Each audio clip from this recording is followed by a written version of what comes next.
Part 3. Teenage Years and Early Isolation. As Ed Gein entered his teenage years, the farm in Plainfield seemed both enormous and confining. The fields stretched endlessly, the forests loomed dark and silent, and the house was the center of his universe. Inside, Augusta's presence was absolute. Outside, there was little else. School was limited, sporadic, and often interrupted by farm work. Ed rarely mingled with other children. When he did, he was awkward, quiet, withdrawn, polite, yet distant. He observed, he listened, but he rarely spoke. Other children whispered about him, some calling him strange, others simply avoiding him. It was in these moments that Ed began to learn a lesson he would carry for life. The world outside the house was confusing, dangerous, and sometimes frightening. Inside the farmhouse, Augusta's control was unrelenting. Every action was observed, every word analyzed. She preached of sin, of temptation, of the corruption of women, of the weakness of men. Ed learned to internalize her teachings.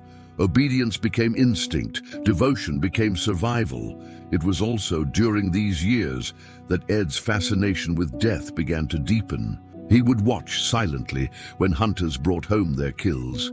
He examined the animals, studying their structure, their form, the way their bodies could be cleaned, preserved, and displayed. It was not morbid curiosity in the abstract. It was careful, deliberate, methodical. He learned to notice details others overlooked: the texture of skin, the tension of muscle, the placement of bones.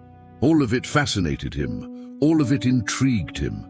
Henry, his older brother, was often away from the house by this point. He sought freedom, companionship, a life beyond Augusta's control. Ed, however, remained closer to his mother than ever. He was obedient, attentive, and ever-present. He began to see the world through her lens. The sinful, the immoral, the dangerous, the corrupting influence of outsiders.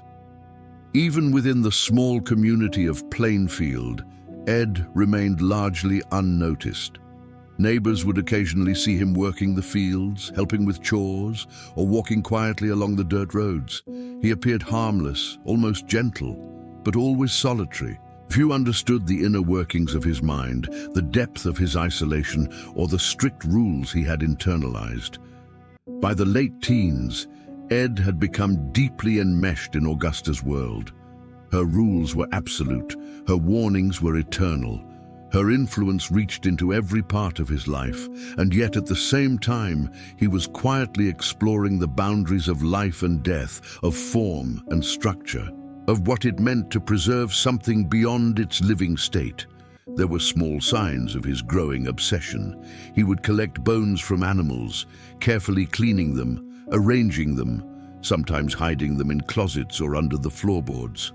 No one knew, or if they did, they dismissed it as the eccentricities of a quiet farm boy. But these small experiments were the foundation for what would later become much darker. Despite the strict rules and the isolation, Ed was not completely without moments of curiosity and imagination. He would wander the woods alone, examining the plants, the soil, the carcasses of small animals. Sometimes, he imagined what it would be like to bring the dead back into some form of permanence, to study, to preserve, to control. These thoughts were quiet, secret, buried deep beneath obedience to Augusta, beneath fear of sin, beneath the world she had constructed around him. The teenage years passed slowly. Every day was measured, every action observed, every lesson absorbed. The outside world remained distant, strange, and confusing. The farmhouse, Augusta's voice, the fields and the woods. These were the constants. These were the boundaries of Ed's universe. And in that universe, the rules were clear. Obedience, devotion, fear, isolation.